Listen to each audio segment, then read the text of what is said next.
देखेंगे इधर प्रश्नावली 1.2।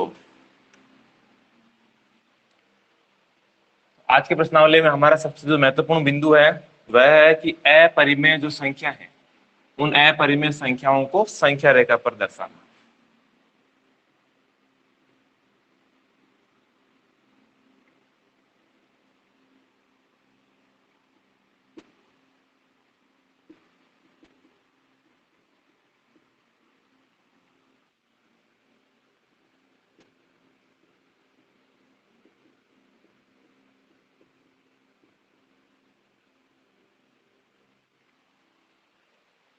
अपरिमेय संख्याओं का संख्या रेखा पर निरूपण।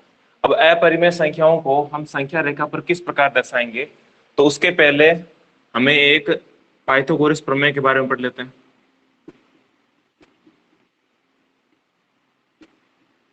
पाइथागोरस प्रमेय कहें इसे या बोधायन,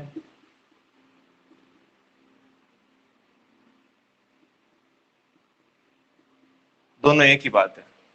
अब ये प्रमेय क्या है, हम इसका केवल कथन का अध्ययन करेंगे। वो कथन किस प्रकार से आया ये वाली बात सिद्ध हम जब ज्यामिति वाली प्रश्नावली करेंगे उसमें करेंगे हम। तो पाइथागोरस जो बोधायन थे वो हमारे भारतीय गणितज्ञ थे, पाइथागोरस यूनान के थे। तो अब इन्होंने कहा कि कोई भी एक समकोण त्रिभुज, ये जो कथन है समकोण त्रिभुज के लिए, राइट एंगल ट्रायंगल के लिए, कि किसी भी समकोण त्रिभुज में उसकी सबसे बड़ी भुजा जिसको कर्ण कहते हैं, उसकी अन्य दो भुजा, ये मतलब इस पर 90 डिग्री कोण बनाती, मतलब लंब है, और ये इसका बेस है त्रिभुज का, तो इसे आधार कह दिया। तो पाइथागोरस जो है या बोधायन, इनका जो कथन है वो कथन ये कहता है कि समकोण त्रिभुज में, अब इस समकोण त्रिभुज में समकोण ये हो गया सबसे बड़ा कोण, सबसे बड़े कोण के सामने वाली भुजा भी क्या होगी, सबसे बड़ी। तो सबसे बड़ी भुजा का वर्ग अन्य दो भुजा कौन सी हो गई, लंब व आधार, अन्य दो भुजाओं के वर्गों के योग के बराबर होता है। मतलब इन दो भुजाओं के जब आप वर्ग करके योग करेंगे तो इस बड़ी वाली भुजा के वर्ग के बराबर आएगा। ये कथन किसका था, पाइथागोरस या बोधायन। ठीक है, इन्होंने समकोण त्रिभुज के लिए ये कथन था। हम इस कथन की सहायता से, इसका प्रयोग करते हुए अपरिमेय संख्याओं को संख्या रेखा पर निरूपित करेंगे। अब ये किस प्रकार से आए, ये वाला हम ज्यामिति वाली प्रश्नावली में कथन को सिद्ध करेंगे।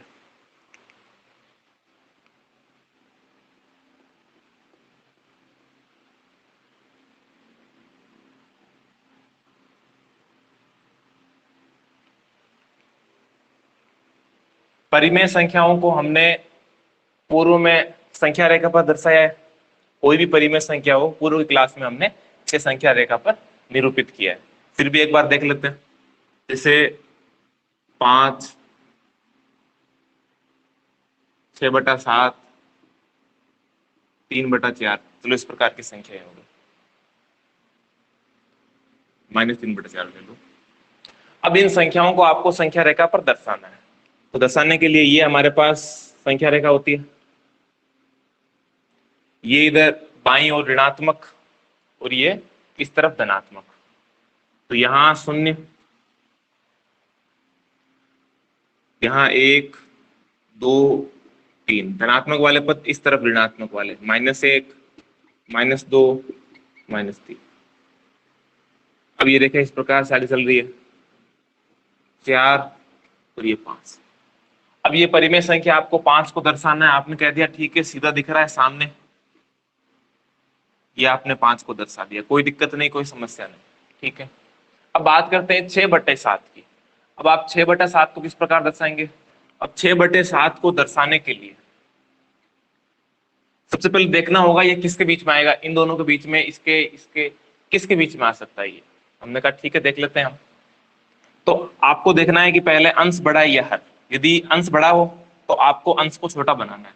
फॉर एग्जाम्पल, यदि ये इस प्रकार से होता 16/7, तो अभी ये अंश बड़ा है, तो हम क्या करते हैं, 16 में 7 का भाग लगाते हैं, मतलब इसे मिश्रित भिन्न में लिखते हैं।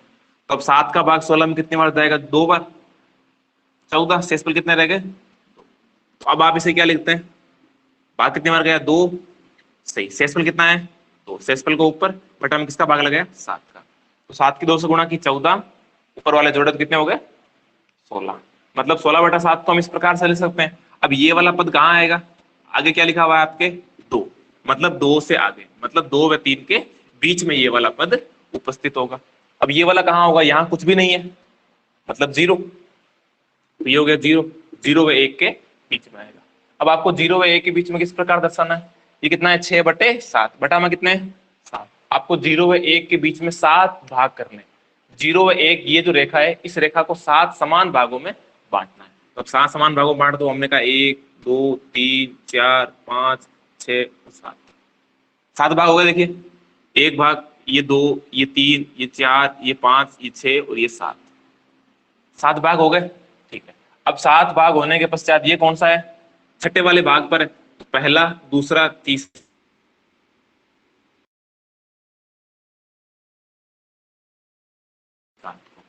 ठीक है। अब इसी प्रकार क्या है, -3/4, अब इस माइनस आगे कौन है, कोई नहीं, मतलब 0। अब ये वाला कहाँ आएगा, इन दोनों के बीच में, बटा में कितने हैं, 4 है, तो आपको इनके मध्य कितने भाग करने हैं, 4 भाग करने हैं। तो हमने कहा 1 2 3 और ये 4 भाग हो गए, 1 2 3 और 4।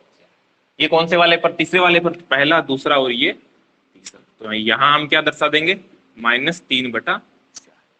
ये तो थी हमारी सामान्य जानकारी पूर्व की क्लासों में, जो हमने परिमेय संख्याओं को दर्शाया था संख्या रेखा पर। अब हमें दर्शाना है अपरिमेय संख्याओं। कौन सी होती है अपरिमेय संख्या,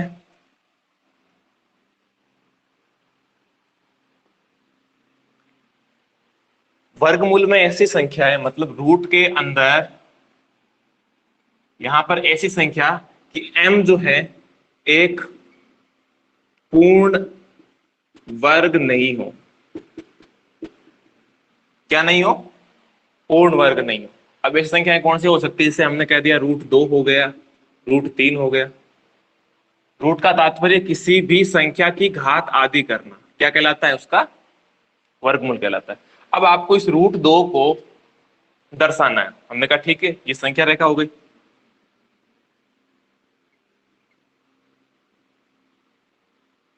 अब धनात्मक संख्या है ये, तो धनात्मक से हमने स्टार्ट कर लिया, 0, हमने कहा 1 2, इस प्रकार संख्याएं चल रही है। ठीक, अभी √2 को आपको दर्शाना है, आप इसे कहां दर्शाएंगे, तो पहली बात मान लो यदि हम इसका वैल्यू निकालते हैं,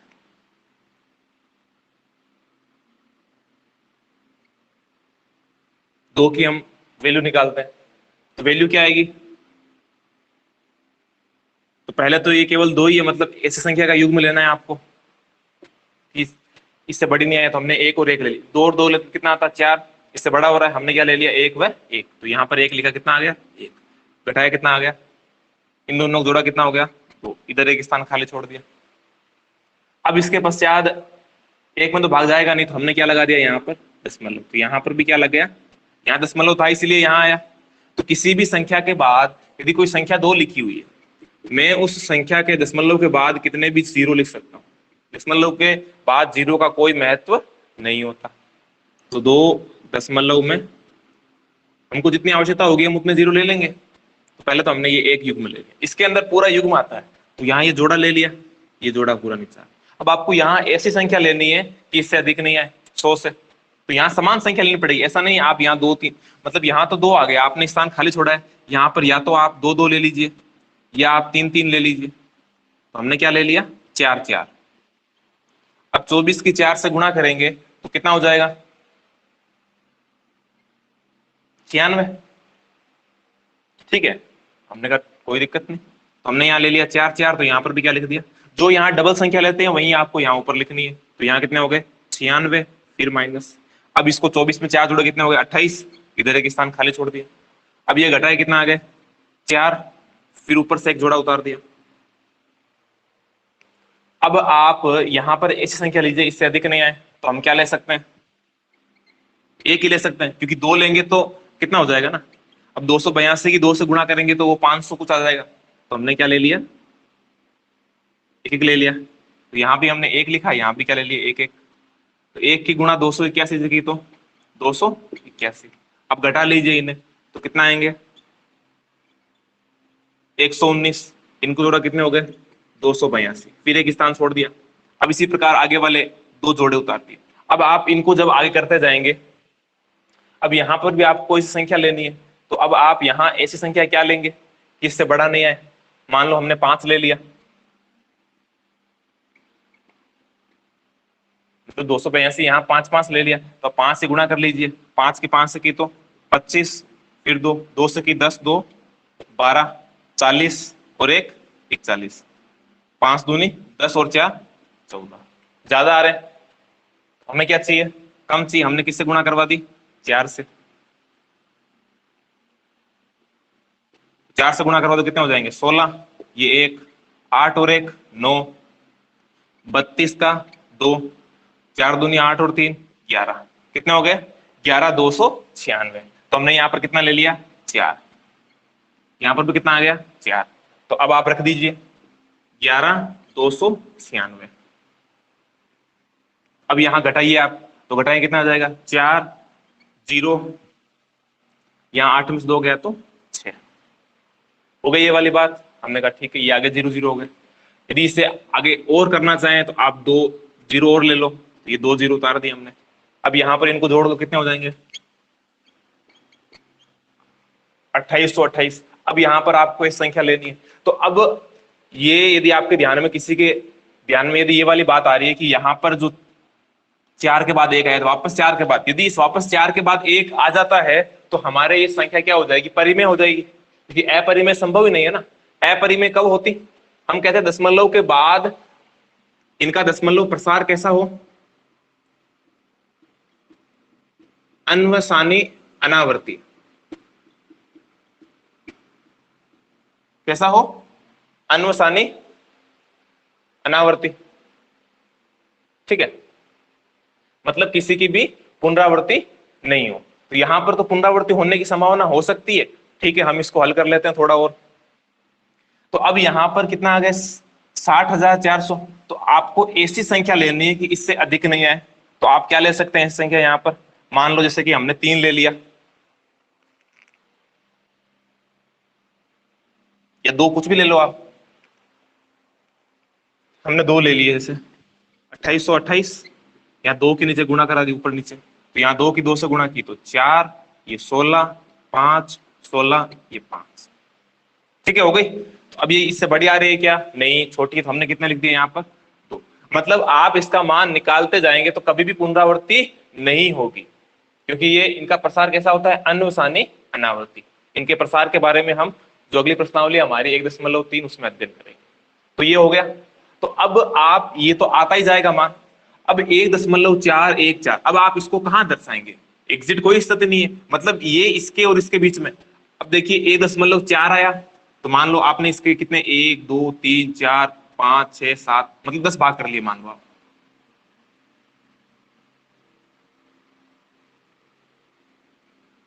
एक 2 3 4 5 6 7 8 9 10, आपने 10 भाग कर लिए इसके।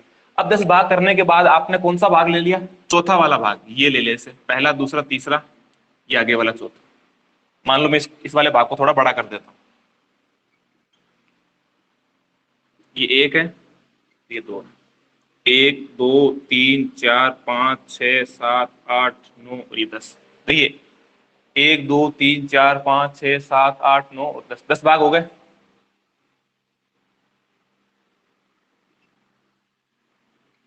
अब ये 10 भाग है, इसमें कौन सा वाला भाग है, 1 दशमलव, ठीक है, ये 1 आ गया। दशमलव के बाद में क्या है 4, तो 1 2 3 4।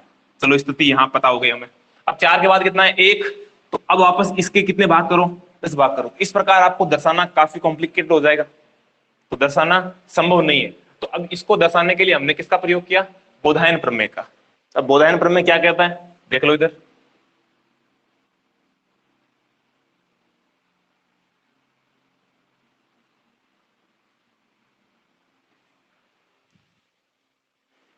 बोधायन प्रमेय में मान लो ये हमने कोई बेस ले लिया, ये 0 से स्टार्ट होता है, ये 1 तक। अब 0 से लेकर 1 तक, अब ये एक एकक है। एक मतलब कोई भी यूनिट हो सकती है, ये सेंटीमीटर में, मीटर में, आपको जो भी आपको यूनिट अच्छी लगे आप वो यूनिट ले सकते हैं। ठीक है, तो मान लो हमने इसको सेंटीमीटर में ले लिया, तो ये हो गया 1 सेंटीमीटर। हमने कहा ठीक है, यहां से यहां तक की वैल्यू कितनी हो गई, 1 सेंटीमीटर। अब इस पर हमने क्या किया, ये बिंदु हो गया जैसे ए, ये बिंदु हो गया बी, हमने इस पर क्या खींच दिया, लंब खींचा। लंब मतलब 90 डिग्री के कोण बनाती हुई रेखा, ठीक है। अब लंब खींचने के पश्चात हमने इस बिंदु ए से यहां सी पर कितने का चाप काटा, 1 सेंटीमीटर, ठीक है। मतलब हमको वैल्यू किसकी चाहिए, 2 की चाहिए। फिर हमने इसको क्या कर दिया, बी को सी से मिला दिया। अब ये वाली ए बी की वैल्यू 1 है, ये वाली वैल्यू 1 है, ये 90 डिग्री का है, तो ये वाली वैल्यू कितनी आएगी, क्या ये वाली वैल्यू हम ज्ञात कर सकते हैं, बिल्कुल ज्ञात कर सकते हैं। किस प्रकार ज्ञात करेंगे, देख लेंगे इधर। अभी ये क्या है हमारे पास, लंब, और ये क्या है हमारे पास, आधार। क्या हम कर्ण ज्ञात कर सकते हैं, बिल्कुल ज्ञात कर सकते हैं। अभी हमने देखा था कि हमारे पास बोधायन प्रमेय का कॉन्सेप्ट होता है कि कर्ण का स्क्वायर बराबर लंब का स्क्वायर प्लस आधार का स्क्वायर। तो कर्ण हमको ज्ञात करना है, हमने कहा ठीक है, मान लो x मान लिया हमने इसको, कर्ण क्या हो गया x, तो ये x का स्क्वायर, लंब कितना हो गया 1, 1 का स्क्वायर, आधार कितना है 1, तो 1 का स्क्वायर, कितना हो जाएगा 1 का स्क्वायर 1 और 1 का स्क्वायर 1, क्या हो गया x स्क्वायर। अब 1 और 1 कितने हो गए 2, तो x स्क्वायर की वैल्यू कितनी आ गई, 2 आ गई। अब x स्क्वायर की वैल्यू 2 है, आपको क्या निकालना है, x का मान निकालना है। दोनों तरफ वर्गमूल करने पड़ेंगे स्क्वायर को हटाने के लिए, मतलब दोनों तरफ घात आधी की, इसकी घात आधी की, तो यहां पर क्या आ जाएगी घात 1 और इसकी घात आधी की, तो क्या आ जाएगा रूट। कहने का मतलब, वापस देखेंगे ये वाला कॉन्सेप्ट, ये वाला कथन किस प्रकार से है। हमने कहा दोनों तरफ घात आधी करने पर, इसकी घात भी आधी कर दी, इसकी घात भी आधी कर दी। अब घात आधी का मतलब क्या होता है, वर्गमूल लिखो या फिर घात 1/2 लिखो, दोनों एक ही की बात है। हमने कहा ठीक है। अब ये देखिए इस पर क्या है, घात पर घात है, दोनों क्या हो जाएगी, गुणा हो जाएगी। अब 2 की गुणा आप 1/2 से करेंगे तो क्या आएगा, 2 से 2 कट जाएगा, कितना आएगा 1, तो x की घात 1, तो मैंने यही लिखा है x की घात 1, और यहाँ पर क्या आ जाएगा, इसकी 2 की घात 1/2 मतलब कि √2। समझ में आ गई ये वाली बात, यहाँ किसी को किसी प्रकार की कोई समस्या नहीं है, ठीक है। तो इस x की वैल्यू कितनी आ गई, √2 आ गई। जब इस x की वैल्यू √2 आ गई, तो यदि हम इस संख्या रेखा पर इसे लें और ये वाली वैल्यू 1 और ये वाली वैल्यू 1 लें, तो संख्या रेखा पर ये कितनी आ जाएगी, √2 आ जाएगी। हमने कहा ठीक है, यदि इतना नोट करना चाहे तो कर सकते हैं।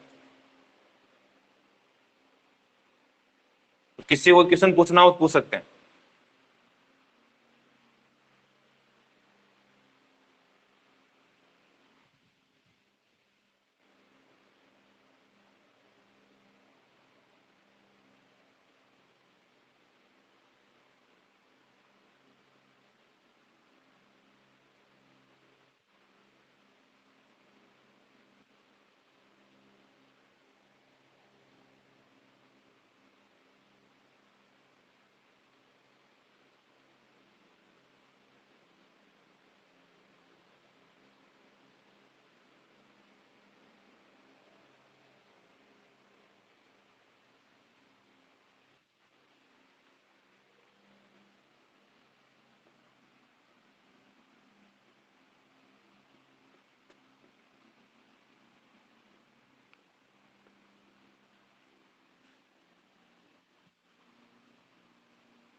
अभी हमने ये संख्या रेखा ली,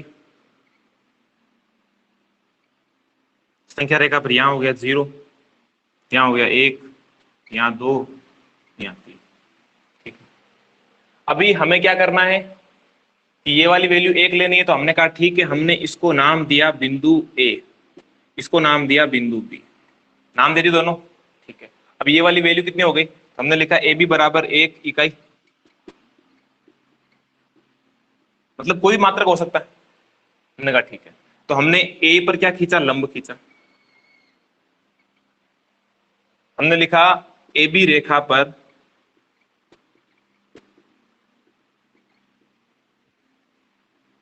एक लंब खींचा,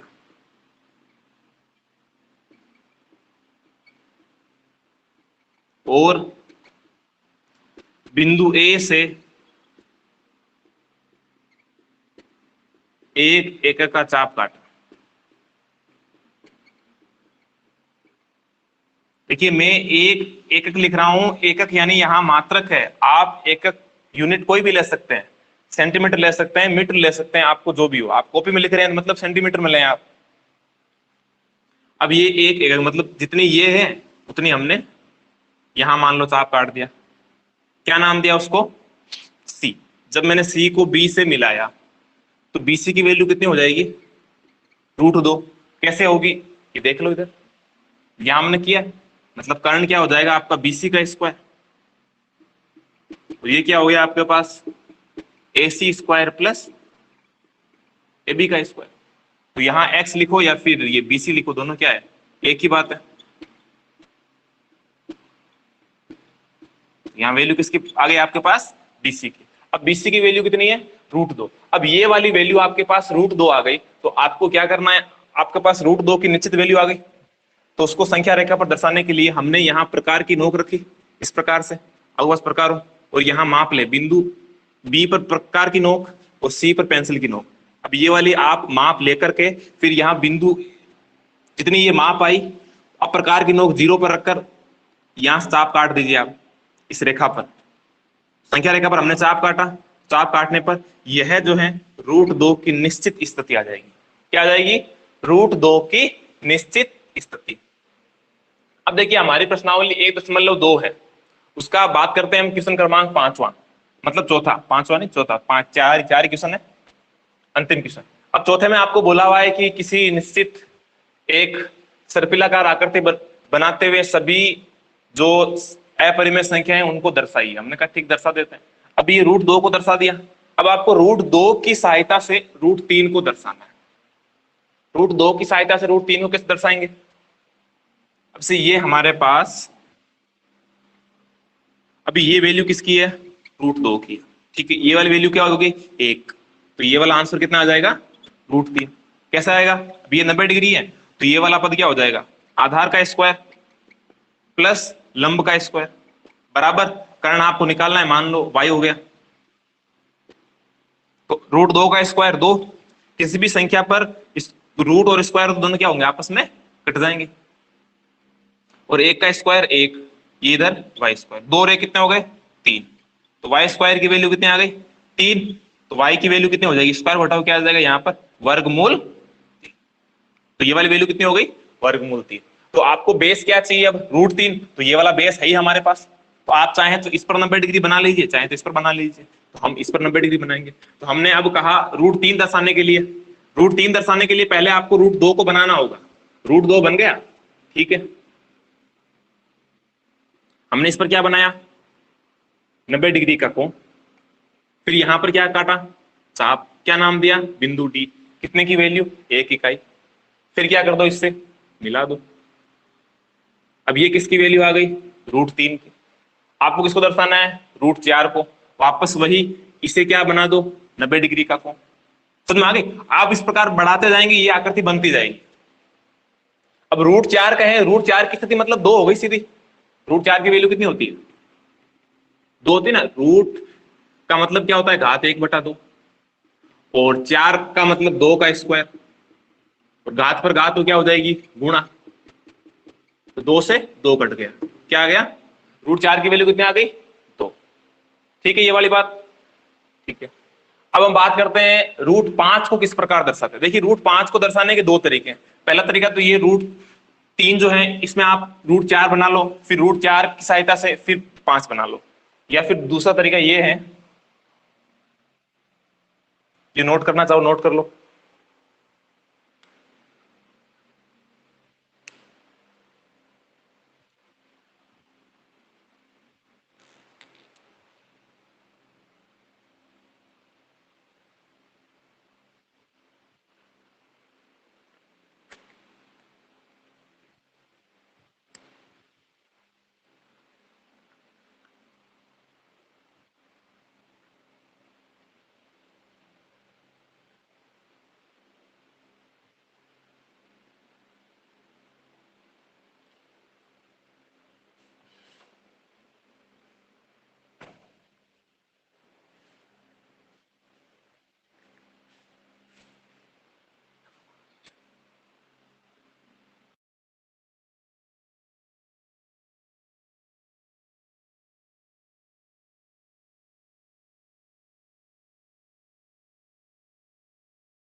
अब देख लेते हैं √5।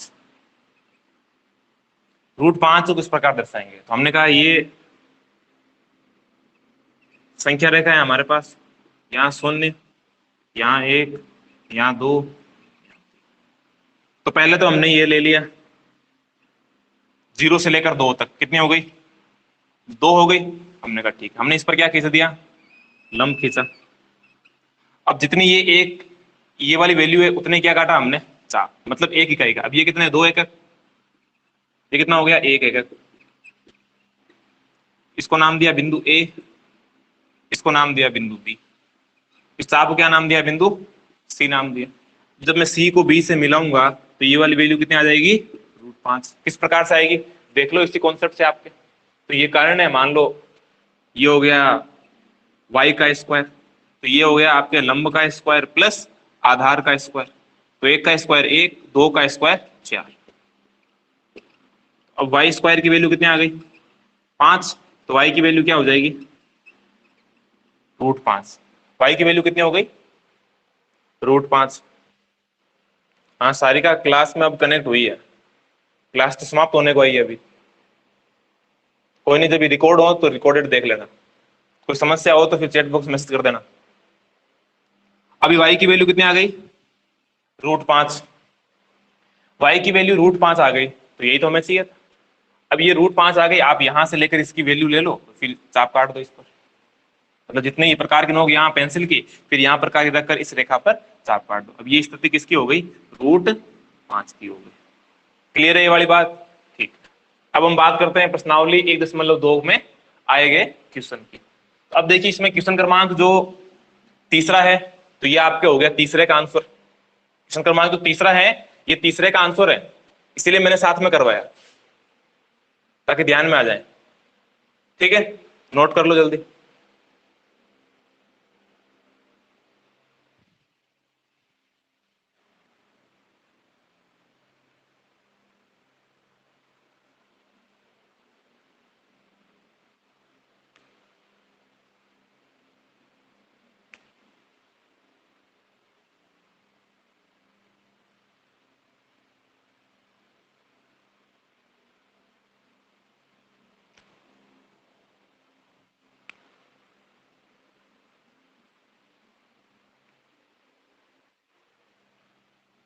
देखेंगे इधर पहला क्वेश्चन।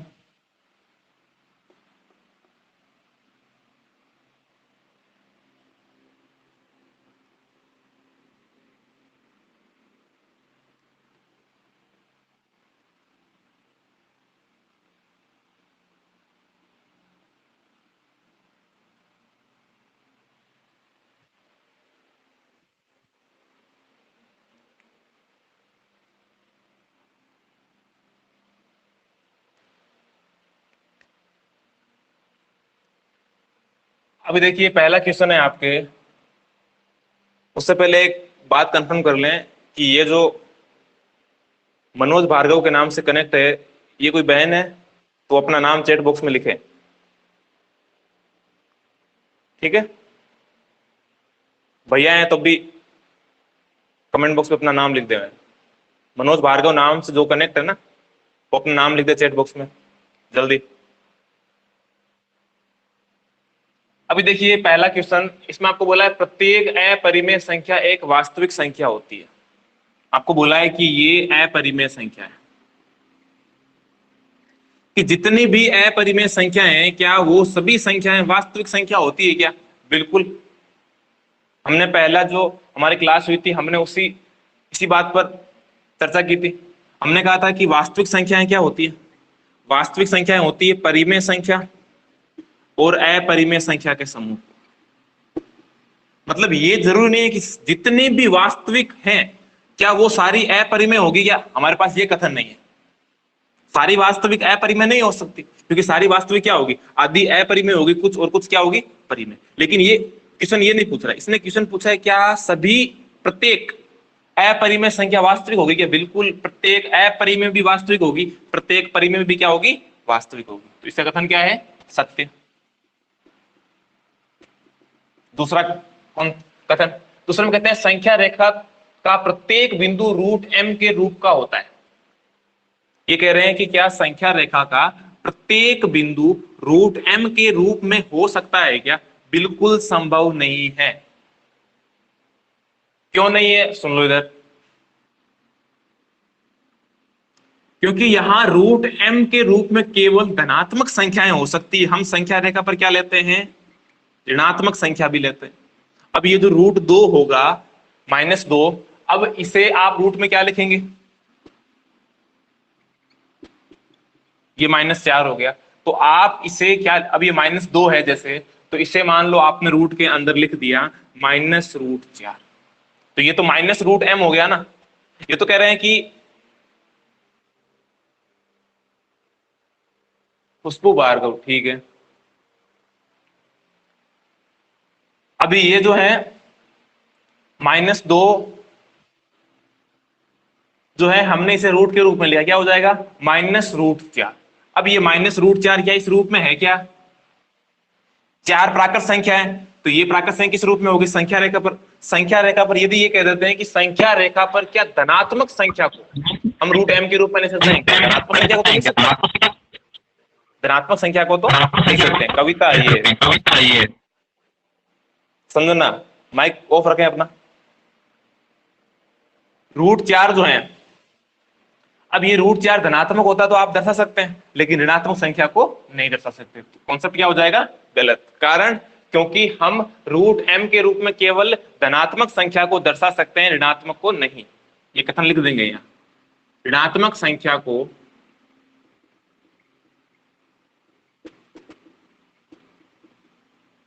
रूट m के रूप में नहीं लिख सकते।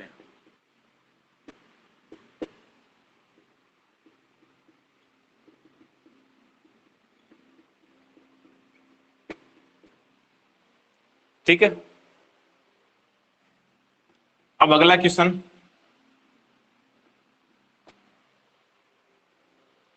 क्वेश्चन क्रमांक तीसरा पहले का। अब तीसरे में बोला है, क्या प्रत्येक वास्तविक संख्या एक अपरिमेय संख्या होती है? देख कॉन्सेप्ट आ गया हमारा बात।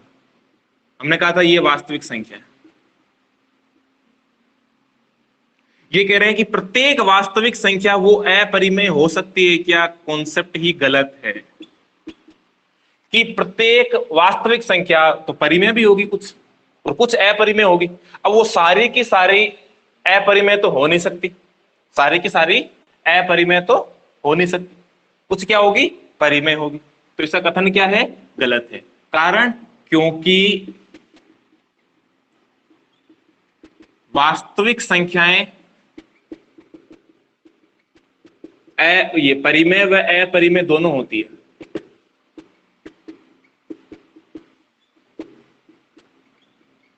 सुमन बहुत लेट कनेक्ट हुए,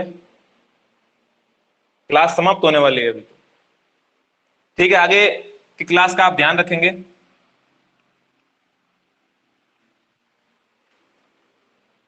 अब बात करते हैं हमारा क्वेश्चन क्रमांक दूसरा। अभी दूसरे क्वेश्चन में बोला गया आपको, क्या सभी धनात्मक पूर्णांक के वर्गमूल अपरिमेय होते हैं? कि जितनी भी धनात्मक पूर्णांक संख्याएं हैं उन सभी के वर्गमूल अपरिमेय होते हैं? यदि नहीं तो ऐसी कोई संख्या लिखिए। हमने कहा ये संख्या रेखा हो गई, धनात्मक संख्या लेनी है 0, 1, 2, 3, 4। कहते हैं क्या सभी संख्याएं अपरिमेय होती है क्या? हमने कहा √1, वैल्यू कितनी आएगी? 1। चलो ठीक है, ये परिमेय हो गई। अभी √2 को हम क्या लिखेंगे? पूर्णांक संख्या है ना, हमने 2 क्या लिखा? √2। अब ये तो अपरिमेय होगी, हमने कहा ठीक है। हमने 3 को लिखा वर्गमूल के रूप में, तो क्या हो गई? अपरिमेय। हमने 4 को लिखा तो क्या आ जाएगा? अब 4 अपरिमेय संख्या आ गया वर्गमूल में 4? नहीं। क्यों नहीं है? क्योंकि √4 जो है, √4 को हम क्या लिखेंगे? 4 की घात 1/2। अब किसी की संख्या की घात 1/2 यानी कि 4 के टुकड़े कर दो, 2 × 2। तो हमने से क्या लिखा? 2 की घात 2 × 1/2। अब किसी संख्या पर घात होती है, उनकी क्या हो जाएगी? गुणा हो जाएगी। क्या हो जाएगा, 2 से 2 कट जाएगा, आंसर क्या आ जाएगा 2। हम लिखेंगे नहीं, सभी संख्याएं जो हैं, क्या सभी धनात्मक पूर्णांक के वर्ग अपरिमेय होते हैं क्या? हमने कहा नहीं। यदि नहीं तो एक ऐसी संख्या के वर्गमूल का उदाहरण दीजिए जो परिमेय हो। तो हमने कहा √4 बराबर 2। आप चाहें तो ये भी लिख सकते हैं कि √9 बराबर 3, √16 बराबर 4, मतलब कोई भी संख्या लिख सकते हैं आप, ठीक है। तो हमारी प्रश्नावली 1.2 यहां समाप्त होती है। तीसरा व चौथा क्वेश्चन पहले कर चुके हैं हम। अब यदि इन क्वेश्चन में किसी कोई समस्या है वो अभी पूछ सकते हैं, और जो लेट जुड़े हैं तो वो चैट बॉक्स में मैसेज कर देंगे, क्लास वाला जो चैट बॉक्स है ना उसके अंदर, या अगली क्लास स्टार्ट हो उसके पहले अपना क्वेश्चन कर लेंगे।